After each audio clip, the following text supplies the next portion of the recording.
thanks for joining me on the first actual day of the tour. We went and did all of the super touristy things that you do in Egypt, starting of course with the Great Pyramids. We went really early to avoid the crowds, although as you will see, there still are quite a few people and other creatures. So this is the Great Pyramid, pyramid for Pharaoh Khufu. 3 rooms inside, never found his body, and in fact, most of the artifacts have been looted, which started actually during his life.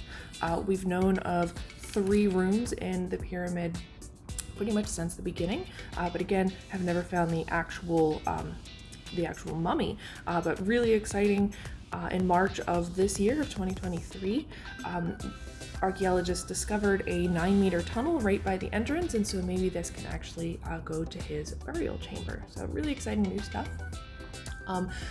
As you can see, we did a little camel ride, which was an adventure, really bumpy ride getting down and up, but wouldn't miss it for the world.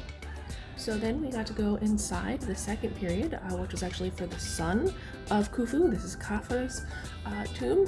And here we can see super empty, not much left in here. This was actually looted by the 1800s when the tomb was, discovered again. The Great Sphinx. This was also built for Pharaoh Khafre, so same place for the, or same individual as for the pyramid that we were just in. Really difficult to get up close. By this point there were just so many buses, so many people, it was nearly impossible to get all the way up there, and of course we had a timeline to move along. Our next step was in Old Cairo, and this is significant because of course tradition states that the Holy Family lived there for about 3-4 months on their kind of fleeing from Herod. A church was built in or over top of the site where the Holy Family is said to have lived. Lots of symbolism within the church, of course, including these 12 pillars, one of which is a lesser quality stone to represent Judas, and the other 11 for the other 12 disciples. Here's the well that the Holy Family is said to have drank water from, and if you actually go under the altar, this is built over the cave where, again, the Holy Family was said to have lived.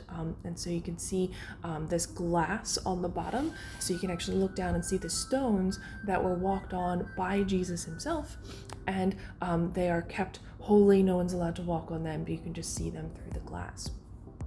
Last stop of the day was the Egyptian Museum. This is the old Egyptian museum. New one is being built and has been for a while. It's going to open within the next 2 years. So many artifacts that if you were to look at them for 1 minute each, you'd be there for something like 100 years. So these are just some of the highlights. Some of the cool things I learned was that on these statues, sometimes you see cobras. In fact, one of the big ones when you first walk in is Ramses II. He has a cobra on his head and 7 on his skirt. This is for protection. I thought it was fascinating that the wood itself, so cedar from Lebanon on these coffins, has actually been preserved all of this time, that you can even see the wood grain. Got to go and look at a lot of King Tut's artifacts. No pictures inside, so I'm sorry I can't show you any of those, but I got to see the mask, the headdress, that's gold that you see in like all of the Egyptian imagery. Kind of wild they were filming a movie as we were looking at some of these artifacts. Don't know what it is, but surely we'll keep an eye out for it. Here is, kind of what the museum looks like. And finally, mummified animals I thought were wild. They would find animals with like different symbols on them, like a triangle on the tongue, which of course for a crocodile that would be a little bit scary, but they would find these images and then worship them throughout their lives as gods, and then they would mummify them and bury them within tombs just like a human. Thanks for joining me. Till next time.